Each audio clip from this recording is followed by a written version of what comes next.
আমরা কিতাবে পড়ছি বাজান, ওই যে একটু আগে বললাম আল্লাহ পাক যাদেরকে একবারে কাছে বসাবেন তা করে কি বলে মনে আছে নি? নবীজি বলছে আনা মিনাল মুকাররাবিন।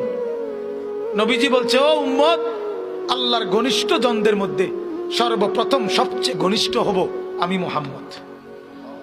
হাসরের ময়দানে মাওলা আমার জন্য আল্লাহ তার সিংহাসনের পাশে আবার আমার জন্য আসন নির্ধারণ করবেন, বসে বসে আল্লাহর নবীকে আল্লাহ তাআলা বলবেন বন্ধু এই আসনে বসেন। কিতাবে আছে বাজান, নবীজি সাল্লাল্লাহু আলাইহি ওয়াসাল্লাম, একটু মনোযোগ দিয়ে শুনেন এই কথাটা। আল্লাহর নবী নিজে আয়েশা, নবীর জন্য যে আসন সিংহাসন হাসরের মাঠে, নবীজি আয়েশা এটার সামনে এরকম হাত রাখবেন, হাত, কিন্তু বসবেন না। আল্লাহ তাআলা বলবেন বন্ধু এই আসন তো আপনার জন্য, বন্ধু বসেন না, আপনি বসবেন না। তো আল্লাহর নবী বলবেন রব্বুল আলামিন আমার জন্য বলাতে তো হাত রাখছি, আমার এটা তো আমি গ্রহণ করছি, আপনি দিয়েছেন বলে, কিন্তু আমি বসবো না মাওলা। আল্লাহ বলবেন কেন বসবেন না? আল্লাহর নবী বলেন রব্বুল আলামিন আমি যদি বসে যাই হাসরের এই বিরাট ময়দানে আমার উম্মতের জন্য দৌড়াবে কে? আমার কোথায় কোন উম্মত গুনার কারণে নাফরমানির কারণে আটকায় যায় কিনা? আমি যদি না ছুটি, আমি যদি না দৌড়াই, আমি বসে গেলে আমার উম্মতের জন্য দৌড়বে কে?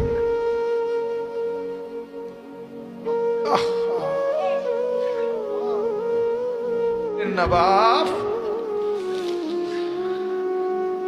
চিনা দরকার ছিল যাকে, চিনলেন না তাকে। হায় যুবক, বন্ধুকে চিনলা না, দুশ্মনকেই বন্ধু বানাইলা, দুশ্মনকেই বন্ধু বানাইলা।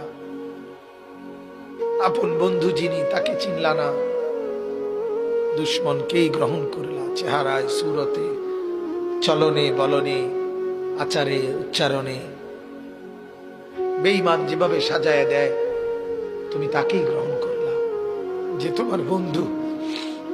কি কথা এটা নবী কেমনে বললেন? আরে আরো শুনেন মিয়া, হাদিসে আছে আল্লাহ তাআলা জিবরাইল ফেরেশতাদেরকে পাঠাবেন, আমার বন্ধুকে কবর থেকে প্রথম হাসরের ময়দানের জন্য তোলো। তখন জিবরাইল আলাইহিস সালাম, মিকাইল, ইসরাফিল, আজরাইল, 4 ফেরেশতা মদিনার রওজায় নবীর কবরের সামনে আসবে। আর ফেরেশতারা একজন আরেকজনকে বলবে তুমি ডাকো নবীকে।